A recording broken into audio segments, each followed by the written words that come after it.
അസ്സലാമു അലൈക്കും വറഹ്മത്തുള്ളാഹി വബറകാതുഹു. പ്രിയപ്പെട്ട 3-ാം ക്ലാസ്സിലെ വിദ്യാർത്ഥികളെ, ശനിയാഴ്ച നമുക്ക് നടക്കാനുള്ള പരീക്ഷ അഖീദയാണ്. അഖീദയുടെ ഓരോ പാഠങ്ങളുടെയും ഒക്കെ വിശദമായ വീഡിയോകൾ നമ്മൾ നേരത്തെ ചെയ്തിട്ടുണ്ട്. പരീക്ഷയുടെ അടുത്ത ഈ ഒരു സമയത്ത് ചോദ്യോത്തരങ്ങൾ മാത്രം ആണ് നാം ഇവിടെ ചർച്ച ചെയ്യുന്നത്. 4 പാഠങ്ങളാണ് നമുക്ക് പരീക്ഷയ്ക്കുള്ളത്. അതിൽ ഒന്നാമത്തെ പാഠമായ ഈമാൻ കാര്യങ്ങൾ, അതിലെ ചോദ്യോത്തരങ്ങൾ മാത്രം ആണ് നോക്കുന്നത്. പ്രിയപ്പെട്ട വിദ്യാർത്ഥികൾ വളരെ ശ്രദ്ധിച്ച് മനസ്സിലാക്കുക എന്ന് ആമുഖമായി ഓർമ്മപ്പെടുത്തുന്നു. ഒന്നാമത്തത്, ഉത്തരം എഴുതാം. അള്ളാഹുവിന്റെ വിശേഷണങ്ങളിൽ നിന്ന് 3 എണ്ണം എഴുതുക. അള്ളാഹുവിന്റെ വിശേഷണങ്ങൾ ഏതൊക്കെയാണ്? 3 എണ്ണം എഴുതിയാൽ മതി. 1, അള്ളാഹു ഒരുവനാണ്. അള്ളാഹുവിനൊരു കൂട്ടുകാരുമില്ല. അള്ളാഹു ആദ്യവും അവസാനവും ഇല്ലാത്തവനാണ്. ഇവിടെ നമ്മൾ കുറേ വിശേഷണങ്ങൾ പറഞ്ഞിട്ടുണ്ട്. അതിലേതെങ്കിലും 3 വിശേഷണങ്ങൾ എഴുതിയാൽ മതി. അപ്പോൾ അള്ളാഹു ഒരുവനാണ്, അള്ളാഹുവിന് കൂട്ടുകാരില്ല, അള്ളാഹുവിന് ആദ്യവും അവസാനവും ഇല്ല. അടുത്തത് ഈമാൻ കാര്യങ്ങൾ എന്ന് പറയുന്നു. ഏതിന്? വിശ്വാസപരമായ കാര്യങ്ങൾക്ക് ഈമാൻ കാര്യങ്ങൾ എന്ന് പറയുന്നു. വിശ്വാസപരമായ കാര്യങ്ങൾക്ക് ഈമാൻ കാര്യങ്ങൾ എന്ന് പറയുന്നു. നമുക്ക് പരിധിയുണ്ട്. എന്തിനെല്ലാം? നമ്മുടെ അറിവിനും കാഴ്ചക്കും കേൾവിക്കും ഒക്കെ പരിമിതിയുണ്ട്. അള്ളാഹുവിൻ്റെ അതിനൊന്നും പരിമിതിയില്ല. പക്ഷെ നമ്മുടെ കേൾവിക്കും കാഴ്ചക്കും അറിവിനുമൊക്കെ പരിധിയുണ്ട്. ഇനി ഇവിടെ പൂരിപ്പിക്കാനാണ്. ഈമാനുന ബില്ലാഹി വൽ മലായിക വൽ കുതുബി വർ റുസുലി വയൗമിത് തഹ്ലുക. നിർബന്ധമായും വിദ്യാർത്ഥികൾ ഇത്രയെങ്കിലും പഠിക്കണം. ഇനി അടുത്തത് 2-ാമത്തെ പാഠം മലക്കുകൾ എന്നുള്ള പാഠമാണ്. ഒന്നാമത്തെ ചോദ്യം, മലക്കുകൾ ആരാകുന്നു? ആരാണ് മലക്കുകൾ? ഇവിടെ നമ്മൾ പറഞ്ഞിട്ടുണ്ട്, പ്രകാശം കൊണ്ട് സൃഷ്ടിക്കപ്പെട്ട ഒരു പ്രത്യേക സൃഷ്ടികളാണ് അവർ എന്ന് വെച്ചാൽ മലക്കുകൾ. അപ്പോൾ പ്രകാശം കൊണ്ട് സൃഷ്ടിക്കപ്പെട്ട ഒരു പ്രത്യേക സൃഷ്ടികളാണ് മലക്കുകൾ എന്നാണ് ഇതിന്റെ ഉത്തരം. 2-ാമത്തത്, മലക്കുകളുടെ വിശേഷണങ്ങളിൽ നിന്ന് 3 എണ്ണം എഴുതുക. മലക്കുകളുടെ വിശേഷണങ്ങൾ നമ്മൾ ഇവിടെ കുറെ പറഞ്ഞിട്ടുണ്ട്. അതിൽ നിന്ന് 3 എണ്ണം എഴുതുക. അവർ സ്ത്രീകളോ പുരുഷന്മാരോ അല്ല. അവർക്ക് ഉറക്കമോ മറവിയോ ഇല്ല. അവർക്ക് അന്നപാനീയങ്ങൾ ആവശ്യമില്ല. ക്ഷീണമോ മടിയോ ഇല്ല. അള്ളാഹു കൽപ്പിക്കുന്നതെല്ലാം ചെയ്യുന്നവരാണ് മലക്കുകൾ. ഇതിൽ നിന്ന് ഏതെങ്കിലും നമുക്ക് എളുപ്പമുള്ള 3 എണ്ണം എടുത്ത് എഴുതുക. അടുത്തത്, മാലിക് അലൈഹിസ്സലാമിന്റെ ചുമതല എന്ത്? മാലിക് അലൈഹിസ്സലാമിന്റെ ചുമതല എന്താ?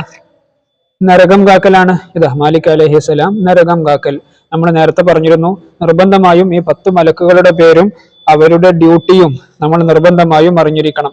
ഇവിടെ മാലിക് അലൈഹിസ്സലാമിന്റെ ഡ്യൂട്ടിയാണ് ചോദിച്ചിട്ടുള്ളത്. ഒരുപക്ഷെ അത് വേറെ ഏതെങ്കിലും മലക്കുകളുടെയൊക്കെ ചോദിച്ചേക്കാം. അതുകൊണ്ട് നിർബന്ധമായും ഈ 10 മലക്കുകളുടെയും അവരുടെ ഡ്യൂട്ടിയും പഠിക്കുക. പിന്നെ ഇവിടെ ഒരുപക്ഷെ ഈ തഫ്സീലു അശീരിൻ മിൻഹുമു ജിബ്രീലു മീകാലു ഇസ്റാഫീലു അസ്റാഈലു മുൻകർ നകീറുൻ വറഖീബുൻ വകദ അതീദു മാലികുൻ വരിദ്വാനുൻ ഖുദാ എന്നുള്ളത് ഒരുപക്ഷെ ഫിൽ ഇൻ ദി ബ്ലാങ്ക് ആയിട്ട് വരാൻ സാധ്യതയുണ്ട്. അതുകൊണ്ട് ഇതും പഠിക്കാൻ ശ്രമിക്കുക. ഇവിടെ ഡിസോർഡർ ആയിട്ട് തന്നിട്ടുണ്ട്. ഇത് നമ്മൾ മാച്ച് ചെയ്യണം. ജിബ്രീൽ അലൈഹിസ്സലാമിന്റെ ഡ്യൂട്ടി ഏതാ? വഹി എത്തിക്കലാണ്. മുൻകർ അലൈഹിസ്സലാമിന്റെ ഡ്യൂട്ടി ഖബറിൽ ചോദിക്കലാണ്. റിദ്വാൻ അലൈഹിസ്സലാമിന്റെ ഡ്യൂട്ടി സ്വർഗം കാക്കലാണ്. ഇസ്രാഫിൽ അലൈഹിസ്സലാം സൂർ എന്ന കാഹളത്തിൽ ഊതലാണ്. ഇനി അടുത്തത് കിതാബുകൾ എന്നുള്ള 3-ാമത്തെ പാഠം. അള്ളാഹു അവതരിപ്പിച്ച കിതാബുകൾ എത്ര കിതാബുകളാണ് അള്ളാഹു തആല അവതരിപ്പിച്ചിട്ടുള്ളത്? 4 കിതാബുകൾ. നമ്മുടെ ജീവിത ലക്ഷ്യം എന്താകുന്നു? നമ്മുടെ ജീവിത ലക്ഷ്യം ഇഹബര വിജയമാണ് നമ്മുടെ ജീവിത ലക്ഷ്യം. ഇഹബര വിജയത്തിന് അനിവാര്യമാണ് എന്താണ് അനിവാര്യം? കിതാബുകൾ അനിവാര്യമാണ്. ഇവിടെ നമ്മൾ പറഞ്ഞിട്ടുണ്ട്, ജീവിതത്തിൽ ചില നിയമങ്ങളും ചിട്ടകളും ഒക്കെ പാലിക്കണം. അപ്പോഴേ നമുക്ക് ഇഹബര വിജയം ലഭിക്കുകയുള്ളൂ. ആ നിയമങ്ങളും ചിട്ടകളും ഒക്കെ പരാമർശിക്കുന്നതാണ് കിതാബുകൾ, ഖുർആൻ എന്ന് പറഞ്ഞാൽ. അതുകൊണ്ട് കിതാബുകൾ അനിവാര്യമാണ്. ഇനി കണ്ടെത്താം. ആദം നബിക്ക് ഇറക്കപ്പെട്ട ഏടുകൾ എത്ര? 10 ഏടുകളാണ് ആദം നബി അലൈഹിസ്സലാമിന് ഇറക്കിയിട്ടുള്ളത്. സബൂർ ഇറക്കപ്പെട്ട നബി ആരാകുന്നു? ദാവൂദ് നബി അലൈഹിസ്സലാം. ഷീസ് നബിക്ക് എത്ര ഏടുകൾ ഇറക്കപ്പെട്ടു? 50 ഏടുകൾ. ഇതെല്ലാം വിദ്യാർത്ഥികൾ അങ്ങനെ തന്നെ കാണാതെ പഠിക്കണം. ഇനി ഇവിടെ ഒരു പട്ടിക തന്നിട്ടുണ്ട്. ഇതൊരു പക്ഷെ വന്നേക്കാം. ഇവിടെ നബിമാരെ പേരാണ് എഴുതേണ്ടത്. നമുക്കറിയാം 4 നബിമാർക്കാണ് അള്ളാഹു താല കിതാബുകൾ ഇറക്കിയിട്ടുള്ളത്. ഒന്ന് മൂസാ നബി അലൈഹിസ്സലാം, ഈസാ നബി അലൈഹിസ്സലാം, അതുപോലെ ദാവൂദ് നബി, മുഹമ്മദ് നബി സല്ലല്ലാഹു അലൈഹി വസല്ലം. അതനുസരിച്ച് അവരുടെ കിതാബുകളും ആ കിതാബിന്റെ ഭാഷയുമാണ് ഇവിടെ ഫില്ലാക്കേണ്ടത്. ഒന്നാമത്തത് മൂസ അലൈഹിസ്സലാം. മൂസ അലൈഹിസ്സലാമിന്റെ കിതാബ് ഏതാ? തൗറാത്ത്. തൗറാത്തിന്റെ ഭാഷ ഏതാ? ഹീബ്രു. അടുത്തത് ഇവിടെ സബൂർ എന്നുണ്ട്. അപ്പൊ സബൂർ ഇറക്കപ്പെട്ട നബി ഏതാണ്? ദാവൂദ് നബി അലൈഹിസ്സലാം. ആ സബൂറിന്റെ ഭാഷ ഏതാണ്? ഗ്രീക്ക് ഭാഷയാണ്, യുനാനി ഗ്രീക്ക് ഭാഷയാണ്. അടുത്തത് ഇവിടെ സുറിയാനി എന്നുണ്ട്. സുറിയാനി ഏത് കിതാബിന്റെ ഭാഷയാണ്? ഇൻജീലിന്റെ ഭാഷയാണ്. ഇൻജീൽ ആർക്ക് ഇറക്കപ്പെട്ടതാണ്? ഈസാ നബി അലൈഹിസ്സലാമിന് ഇറക്കപ്പെട്ടതാണ്.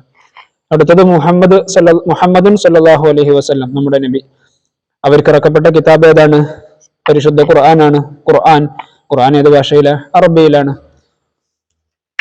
ഇനി അടുത്തത് അൽ ഫുർഖാനുൽ അളീം എന്നുള്ള അവസാനത്തെ പാഠം. അതിൽ പറയുന്ന ചോദ്യങ്ങൾ: ഏറ്റവും ശ്രേഷ്ഠമായ കിതാബ് ഏത്? നമ്മൾ നേരത്തെ 4 കിതാബുകളെ കുറിച്ച് പറഞ്ഞു. തൗറാത്ത്, സബൂർ, ഇൻജീല്, അതുപോലെ ഖുർആൻ.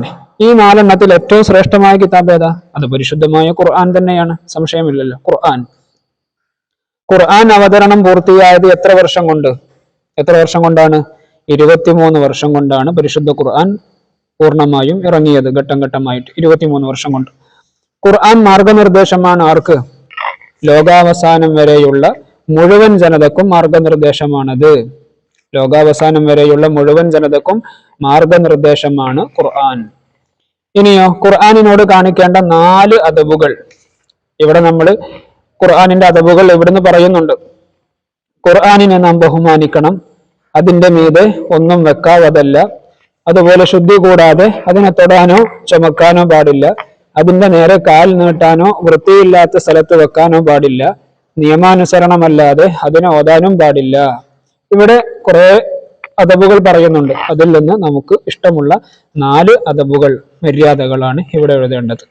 ഇനി അവസാനമായിട്ട് പൂരിപ്പിച്ച് സാരം എഴുതണം. പൂരിപ്പിക്കണം, അതിന്റെ പുറമെ അതിന്റെ അർത്ഥം കൂടെ എഴുതണം.